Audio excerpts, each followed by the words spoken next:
Good morning everyone friends हम लोग acid base and salt को पढ़ रहे हैं। उनमें से हम लोग दो टॉपिक को ऑलरेडी कंप्लीट कर चुके हैं। एसिड को और बेस को हम लोग कंप्लीट कर चुके हैं। आज की क्लास में हम लोग सॉल्ट के बारे में स्टडीज करेंगे और समझेंगे कि कौन से मैटर को हम लोग सॉल्ट कहते हैं, कितना से कितना तक पीएच वैल्यू रहेगा ताकि हम उसको सॉल्ट कहेंगे। और सॉल्ट के कुछ कुछ एग्जांपल्स को भी हम लोग इसी क्लास में डिस्कस करेंगे। जैसे कि आप लोग ब्लीचिंग पाउडर सुने होंगे कि ब्लीचिंग पाउडर को कैसे बनाया जाता है और ब्लीचिंग पाउडर का हम लोग यूज कहाँ कहाँ करते हैं तो उसको समझेंगे। दूसरे में सोडियम हाइड्रोक्साइड है, सोडियम हाइड्रोक्साइड को कैसे बनाया जाता है और सोडियम हाइड्रोक्साइड को अपने लाइफ में हम लोग यूज कहाँ करते हैं। तीसरा है कि नमक जो आप खाते हैं ना, जिसको हम लोग सब्जी में डालते हैं और अपने सब्जी का टेस्ट को हम लोग थोड़ा बढ़ा देते हैं। बिना टेस्ट का तो नमक अच्छा नहीं लगता है ना, तो उसी नमक को कैसे तैयार किया जाता है और उसका हम लोग यूज कहाँ कहाँ करते हैं उसको हम लोग आज ही के लेक्चर में समझेंगे। तो कुछ सॉल्ट को हम लोग आज के क्लास में डिस्कस करेंगे, ध्यान से देखिएगा। तो फर्स्ट चीज हम लोग डिस्कस करते हैं कि सॉल्ट को कौन से मैटर को हम लोग सॉल्ट कहेंगे और कितना पीएच वैल्यू रहेगा ताकि वह मैटर सॉल्ट कहलाएगा। तो हम आप लोगों को पीएच स्केल के बारे में बताए थे। पीएच स्केल जो डेवलप किया गया था किसके द्वारा? सोरेनसन के द्वारा डेवलप किया गया था। और पीएच स्केल का जो वैल्यू होता है वह 0 to 14 तक होता है। यहाँ थोड़ा सा ब्रीफली में संक्षिप्त रूप से समझ लीजिए क्योंकि बहुत ही इंपॉर्टेंट है। हम बताए थे जो पीएच वैल्यू को डेवलप किया गया था वह सोरेनसन के द्वारा डेवलप किया गया था और इसका वैल्यू होता है 0 to 14। 0 to 14 बीच में 7 होता है। हम ये भी बताए थे 1 2 3 4 5 6 1 2 3 4 5 6 0 to 6 तक जो होता है पीएच वैल्यू उसको हम लोग एसिड कहते हैं ना। और यहाँ से 8 9 10 11 12 13 14 8 9 10 11 12 13 14 8 से लेकर के 14 तक जो पीएच वैल्यू होता है वह एक तरह का बेस होता है। ये तो हम समझाए थे आप लोगों को, समझने में तो कोई दिक्कत नहीं। और ये जो 7 बच गया इसी 7 को हम लोग कहते हैं न्यूट्रल, या कैसा होता है? न्यूट्रल। और यही एक तरह का सॉल्ट होता है। जिस भी मैटर का पीएच वैल्यू, किसी भी मैटर का पीएच वैल्यू 7 हो जाए तो वह मैटर क्या कहलाता है? एक तरह का सॉल्ट कहलाता है। अब देखिए सॉल्ट बनता कैसे है। तो सॉल्ट बनता है स्ट्रॉन्ग एसिड से। स्ट्रॉन्ग एसिड को प्लस में स्ट्रॉन्ग बेस को जब हम लोग मिला देंगे तो क्या हो जाएगा? एक तरह से न्यूट्रल हो जाएगा ना न्यूट्रल। और न्यूट्रल कब होगा? जब इसका पीएच वैल्यू कितना होगा? 7। तो हम लोग कह सकते हैं ना कि स्ट्रॉन्ग एसिड और स्ट्रॉन्ग बेस को जब हम लोग एक साथ मिला देते हैं तो वह जो मैटर बन जाता है एक तरह से न्यूट्रल हो जाता है और उसका पीएच वैल्यू कितना हो जाता है? 7। यानी वह मैटर एक तरह का कैसा हो जाता है? तो वह सॉल्ट हो जाता है। तो सॉल्ट के कौन से मैटर को हम लोग कहेंगे, किसका पीएच वैल्यू कितना रहेगा वो समझने में तो दिक्कत नहीं हुआ होगा। दूसरा चीज देखिए कि सॉल्ट को बनाया कैसे जाता है। जो सॉल्ट हम खाते हैं ना, जिसको हम लोग सब्जी में डालते हैं ना, वो बनाया कैसे जाता है? कोई तो प्रोसेस होगा, कहीं से तो उसको बनाया जाता होगा भाई। तो उसको हम लोग समझते हैं कि उसको बनाया कैसे जाता है। पहले इसको मिटा लेते हैं।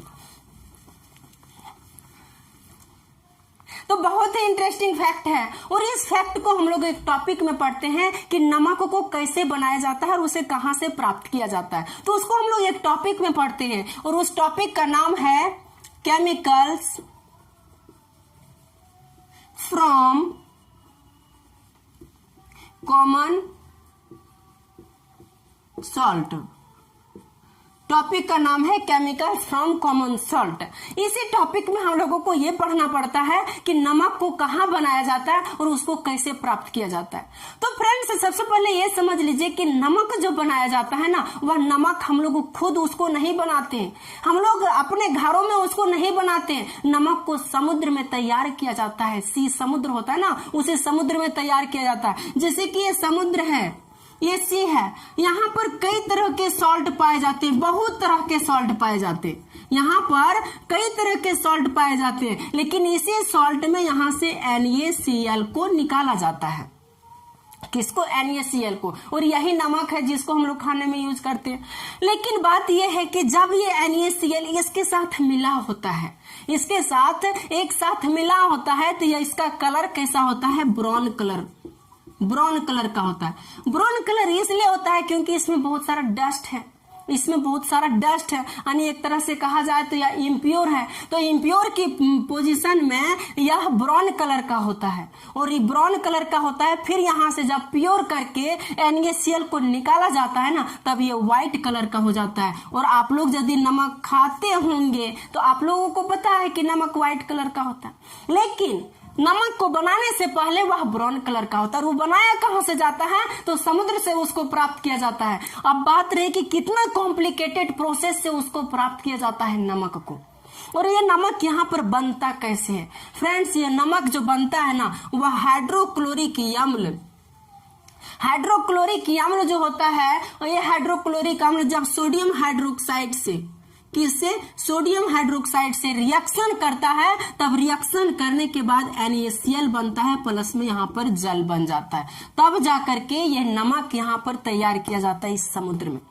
जब हाइड्रोक्लोरिक अम्ल को सोडियम हाइड्रोक्साइड के साथ एक दूसरे से मिलता है, यहाँ पर कहा, इस समुद्र में जब मिलता है ना, तो मिलने के बाद ये NaCl नमक बनता है इस प्रोसेस से, और यहाँ पर जल का निर्माण भी होता है। तो सबसे इंपॉर्टेंट बात ये समझ गए। तो नमक कानून के बारे में आप दांडी मार्च भी सुने होंगे, जो महात्मा गांधी ने 1930 को स्टार्ट किए थे दांडी मार्च, साबरमती से दांडी मार्च किए थे ना, और वहां जाकर के उन्होंने क्या किए, नमक कानून को तोड़े, और नमक कानून को तोड़ करके खुद से नमक बनाए हमारे इंडियन लोगों ने। और हमारे देश में खुद से लोगों ने क्या किया, उस नमक को खुद से बना करके उस नमक का इस्तेमाल करने लगा। इससे ब्रिटिश लोगों का क्या था, कानून टूट गया, उसका जो लॉ था वो लॉ टूट गया। यानी अब जो है सो यहाँ से ये इंडिकेट होता है कि जो हमारे इंडियन लोग हैं, वह इंडियन लोग ब्रिटिश के सपोर्ट में नहीं है। खुद से नमक तैयार करके यह साबित कर दिया हमारे इंडियन लोगों ने। तो वहां भी हम लोग नमक के बारे में थोड़ा सा डिस्कस किए हिस्ट्री में। वही नमक जो तैयार किया जाता है, इस प्रोसेस से तैयार किया जाता है। अब ये समझ गए कि नमक को कैसे तैयार किया जाता है। अब इसका हम लोग यूज कहाँ करते हैं, यूज इसका हम लोग खाने में करते हैं ना, खाने में। यदि इसको हम लोग सब्जी में नहीं डालेंगे तो टेस्ट खराब हो जाएगा। चाहे कितना ही टेस्टी चिकन बन जाए, कितना ही टेस्टी मटन बन जाए, मछली बन जाए, कुछ भी बन जाए, चाहे पनीर ही क्यों ना बन जाए, लेकिन यदि इस नमक को उसमें डाला नहीं जाएगा ना, तो वह सब्जी टेस्टी ही नहीं लगेगा, फिर सारा का सारा बर्बाद हो जाएगा। कोई भी फंक्शन है, चाहे शादी है, किसी का बर्थडे है, चाहे कुछ भी है, बर्थडे सड्डे जो भी होता है, कुछ भी है, वो बर्बाद हो जाएगा बस इसी नमक की वजह से। तो कितना इंपॉर्टेंस हमारी लाइफ में इसका यूज है नमक का।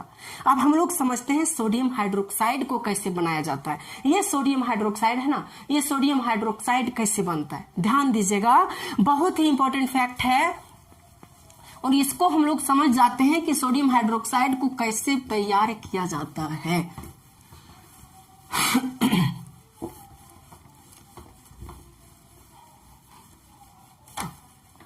देखिए, हम लोग नमक को तैयार कर लिए, नमक कैसे बना हम लोग समझ गए। यहाँ पर क्या करते हैं, जब किसी बर्तन में, किसमें, किसी भी बर्तन में हम लोग NaCl को वाटर के साथ घोल देते हैं। किसके साथ, वाटर के साथ, H2O है, H2O वाटर के साथ जब इसको घोल देंगे तो वह एक तरह का सॉल्यूशन बन जाएगा ना। यहाँ पर NaCl को वाटर के साथ सॉल्यूट कर दिए तो ये सॉल्यूशन बन गया। यहाँ पर NaCl क्या है, एक तरह का NaCl, जो हम लोग सॉल्ट है, हम लोग पीछे पढ़े वही सॉल्ट है, और ये H2O वाटर है। जब इसको एक साथ घोल करके इसमें क्या किया जाता है, इलेक्ट्रिक करंट को इसमें पास किया जाता है ना, किसको, इलेक्ट्रिक करंट को, जिससे बल्ब जलती है, जिससे फैन चलता है, जिससे आपका मोबाइल चार्ज होता है, जिससे आप पढ़ रहे हैं, उसे इलेक्ट्रिक करंट को जब इसे फ्लो किया जाता है, तो फ्लो करने के बाद यहां से ही NaOH प्राप्त हो जाता है। NaOH यानी सोडियम हाइड्रोक्साइड। हम लोग नहीं समझे कोई बात नहीं, हम इसको रिएक्शन के माध्यम से समझाते हैं कि जब NaCl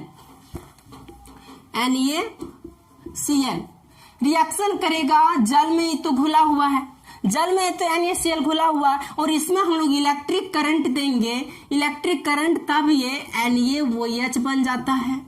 प्लस में यहां से क्लोरीन निकल जाता है और यहां से हाइड्रोजन, तो क्लोरीन निकल जाता है, प्लस में हाइड्रोजन निकल जाता है। ये बन जाता है NaOH plus chlorine plus hydrogen. जब हम लोग सोडियम क्लोराइड को जल के साथ घोल देते हैं और इसमें हम लोग इलेक्ट्रिक करंट को फॉलो करा देते हैं, तब जाकर के हमको सोडियम हाइड्रोक्साइड प्राप्त होती है। और इस सोडियम हाइड्रोक्साइड का बहुत ही इंपॉर्टेंस यूज है हमारे लाइफ में। इसको हम लोग कास्टिक सोडा भी कहते हैं, CaUSTic, कास्टिक सोडा। कभी कभी पूछ लिया जाता है, आगे इसका यूज आपको 11th-12th में बहुत डिटेल से पढ़ना पड़ता है सब चीज को, अभी थोड़ा संक्षिप्त रूप में पड़ता है। तो ये कास्टिक सोडा का यूज हो गया। लेकिन यहाँ पर देखिए कभी कभी पूछ लिया जाता है कि क्लोरीन जो आया और हाइड्रोजन आया, तो क्लोरीन का यूज कहाँ किया जाता है और हाइड्रोजन का यूज कहाँ किया जाता है। बहुत ही इंपॉर्टेंट फैक्ट है। पहले हम लोग क्लोरीन के बारे में समझ लेते हैं कि क्लोरीन का यूज कहाँ कहाँ किया जाता है। क्लोरीन का यूज किया जाता है जैसे कि पानी को प्योर करने के लिए, जो वाटर हम लोग पीते हैं उस वाटर को प्योर करने के लिए वहां पर क्लोरीन का यूज किया जाता है। हम लोग लिख सकते हैं प्यूरिफिकेशन ऑफ वाटर, लिख सकते हैं ना, purification of water, purification of water first point. Second point, water को प्योर करने के लिए वहां इसका क्लोरीन का यूज हो गया। सेकेंड यूज इसको किया जाता है स्विमिंग पूल में। आप लोग कभी स्विमिंग पूल में नहाए होंगे या मूवियों में ये देखे होंगे स्विमिंग पूल में किस तरह लोग झपक्का मारता है, स्विमिंग पूल में नहाता है। तो स्विमिंग पूल में भी इस क्लोरीन को डाला जाता है। क्लोरीन को इसलिए डाला जाता है कि स्विमिंग पूल का वाटर यदि आप लोग देखें तो बहुत प्योर रहता है ना। वहां पर लोग साबुन वगैरह लगा करके नहाते हैं, फिर भी पानी गंदा नहीं होता। क्यों? क्योंकि उसमें क्लोरीन डाला जाता है। और ये क्लोरीन क्या करता है, गंदगियों को साफ कर देता है। जो भी हार्मफुल बैक्टीरिया है, चाहे हार्मफुल जर्म्स जो भी है, उसको यह मार देता है। कौन? ये क्लोरीन। और इस क्लोरीन का बहुत ही इंपॉर्टेंस है। और तीसरा यूज इसका है पीवीसी में हम लोग इसको यूज करते हैं। पीवीसी, पॉलीविनाइल क्लोराइड जिसको हम लोग कहते हैं। पॉलीविनाइल क्लोराइड जिससे हम लोगों का कुकर जो होता है ना, कुकर का हैंडल, वो कुकर का हैंडल बनता है। प्लस में तार होता है, केबल तार आप लोग देखे होंगे, जो स्ट्रॉन्ग तार होता है वो बनता है। वाहनों का जो टायर होता है वो टायर बनाया जाता है किससे? पॉलीविनाइल क्लोराइड से। तो वहां पे क्लोरीन को डाला जाता है। समझ गए क्लोरीन का। अब हम लोग समझते हैं हाइड्रोजन का यूज। हाइड्रोजन पूछा जाता है एग्जाम में कि हाइड्रोजन का यूज कहाँ कहाँ किया जाता है। तो फर्स्ट यूज इसका है फ्यूल के रूप में, फ्यूल ईंधन के रूप में। अब फ्यूल के रूप में कैसे यूज करते हैं, तो हम लोग भी इसको यूज करते हैं। जैसे कि कभी आप लोग सुने होंगे, नहीं भी सुने होंगे तो कोई बात नहीं, अभी सुनिए कि गोताखोर आप लोग सुने होंगे जो स्विमिंग करता है वाटर में, स्विमिंग करता है पानी में, तो वो बहुत गहराई तक चला जाता है। और गहराई तक जाता है तो अपने साथ वह ऑक्सीजन को ले लेता है, पीछे ऑक्सीजन टंगा हुआ रहता है और ऑक्सीजन को वह अपने साथ ले लेता है ताकि वह ब्रीदिंग ले पाए, सांस ले पाए। लेकिन आप कभी सोचे हैं कि ऑक्सीजन के साथ सिर्फ ऑक्सीजन ही नहीं ले जाता है, क्योंकि सिर्फ ऑक्सीजन को लेकर के हम जिंदा नहीं रह सकते। क्योंकि यदि हम ऑक्सीजन को लेंगे तो ऑक्सीजन भारी गैस होती है और अकेले हमारा लंग्स उसको एडजस्ट नहीं कर पाएगा और हम लोग अकबक होकर के मर भी जाएंगे।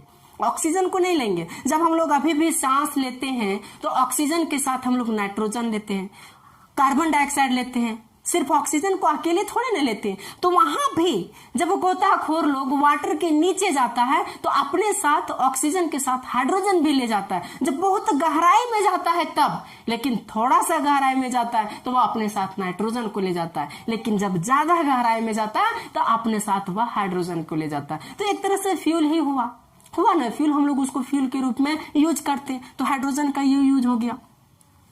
दूसरा यूज हो गया कि इसको हम लोग फैट्स के रूप में भी यूज करते हैं। फैट्स के रूप में आप कैसे फैट्स के रूप में यूज करते हैं, तो फैट्स के रूप में कुछ पकवान चीज है पकाने के लिए। कोई भी पकवान चीज हो गया, जैसे कि पुआ हो गया, चाहे कचौड़ी हो गया, पकौड़ी वगैरह पकवान चीज, तो ये जो फैट से ने तैयार किया जाता है कहाँ से, तो वनस्पतियों से तैयार किया जाता है, जंगलों से तैयार किया जाता है। और वो से फैट्स में हाइड्रोजन होता है। क्या होता है? हाइड्रोजन होता है, जिसका यूज हम लोग कहाँ करते हैं, तो उसका यूज हम लोग कोई भी पकवान को बनाने के लिए करते हैं। तो हाइड्रोजन का यूज समझ गए, कोई दिक्कत नहीं। अब इसको मिटाते हैं और हम लोग समझते हैं कि ब्लीचिंग पाउडर को कैसे बनाया जाता है और ब्लीचिंग पाउडर का कहाँ कहाँ हम लोग यूज करते हैं। तो बहुत ही इंपॉर्टेंट फैक्ट है और पूछा हुआ भी है कि ब्लीचिंग पाउडर को बनाया कैसे जाता है और इसका यूज हम लोग कहाँ कहाँ करते हैं। तो एक बात समझ लीजिए, ब्लीचिंग पाउडर को बनाया कैसे जाता है। तो ड्राई लाइम जो होता है ना, ड्राई लाइम सूखा जो चूना होता है, सूखा चूना, उसमें जब क्लोरीन से अभिक्रिया कराया जाता है तब जाकर के हम लोगों को ब्लीचिंग पाउडर प्राप्त हो जाता है। तो ड्राई लाइम का फॉर्मूला होता है CaOH2। CaOH2। कैल्शियम हाइड्रोक्साइड को जब क्लोरीन के साथ अभिक्रिया कराया जाता है तब जाकर के यहाँ पर CaOCl2 calcium chloride oxy chloride plus में वाटर बन जाता है और एक तरह से यहाँ पर ब्लीचिंग पाउडर तैयार हो जाता है। ब्लीचिंग पाउडर तैयार हो जाता है। ब्लीचिंग पाउडर तैयार हो जाता है जब बुझा हुआ चूना को यानी ड्राई लाइम को क्लोरीन के प्रेजेंस में हम लोग रिएक्शन करा दिए, एक साथ मिला दिए, तो मिलने के बाद ये कैल्शियम ऑक्सीक्लोराइड बन गया प्लस में वाटर बन गया। और यहाँ पर हम लोग कैल्शियम ऑक्सीक्लोराइड का कई सारे फैक्ट हम लोग यूज करते हैं, कई सारे फैक्ट में, जैसे कि क्लॉथ्स हो गया, क्लॉथ्स की इंडस्ट्री, कोई भी क्लॉथ्स का इंडस्ट्री है वहां पर ब्लीचिंग पाउडर को ब्लीच करने के लिए यूज किया जाता है। अब कैसे ब्लीच करने के लिए यूज किया जाता है, देखिए विरंजक, जिसको हम लोग ब्लीचिंग का मतलब हो गया विरंजक, तो वहां पर ये ब्लीचिंग पाउडर क्या किया जाता है, कपड़ों में डाला जाता है। इससे क्या होता है कि कपड़ों का जो कलर है ना, कोई भी कलर है उसको कलरहीन बना देता है और उस कलर को वह व्हाइट कलर में कन्वर्ट कर देता है। तो वहां पर कपड़ा इंडस्ट्री में इसको यूज किया जाता है। सेकेंड है ब्लीचिंग पाउडर का यूज किया जाता है कागज के इंडस्ट्रीज में, जो भी कागज हम लोग बनाते हैं, चाहे बुक का कागज हो गया, कॉपी का कागज हो गया, कोई भी कागज हो गया ना, बुक का, कॉपी का, चाहे पेपर बनती है, तो उस कागज इंडस्ट्री में ब्लीचिंग पाउडर का यूज किया जाता है। क्यों? तो ब्लीचिंग कागज जो है उसको भी एक तरह से मॉइस्चर बनाने के लिए यानी ज्यादा दिन तक टिकाऊ रखने के लिए वहां पर इसका यूज किया जाता है। और ब्लीचिंग करने के लिए भी वहां पर यूज किया जाता है कि जो हम लोग पेपर रहता है तो उसमें कई सारा डिजाइन रहते हैं, कहीं मोदी जी छपल है तो कहीं क्रिकेट विराट कोहली छपल है तो कहीं रोहित शर्मा छपल है, कहीं कुछ भी छपल है, कहीं कोई एक्ट्रेस छपा हुआ, तो उसको मिटा करके और उसको क्या किया जाता है, सफेद ब्लैंक बना दिया जाता है। तो उस प्रोसेस में इस क्लोरीन का यानी ब्लीचिंग पाउडर का यूज किया जाता है। और सबसे इंपॉर्टेंट वाली बात यह है कि ब्लीचिंग पाउडर का यूज हम लोग वाटर को प्यूरिफाई करने के लिए भी करते हैं। वाटर में जो भी जर्म्स होते हैं उस जर्म्स को मारने के लिए ब्लीचिंग पाउडर का यूज किया जाता है। आप लोग सुने होंगे, कहीं गांव मोहल्ले में भी आप लोग देखे होंगे कि जो कुआं होता है तो कुआं के पानी को शुद्ध करने के लिए उसमें पाउडर डाला जाता है व्हाइट कलर का, देखे होंगे। जो पाउडर डाला जाता है वो एक तरह का ब्लीचिंग पाउडर होता है। वह ब्लीचिंग पाउडर क्या करता है, उस जर्म्स को मार देता है और उस पानी को, वाटर को पूरी तरह से प्योर कर देता है। तो ये ब्लीचिंग पाउडर का इसका यूज हो गया और ब्लीचिंग पाउडर कैसे बन गया पूरा फैक्ट हो गया। तो चलिए आज के सेशन को हम यहीं पर एंड करते हैं, फिर नेक्स्ट सेशन में हम लोग जो भी सॉल्ट बच गया उस पर हम लोग डिस्कस करेंगे। Thank you very much. जय हिंद।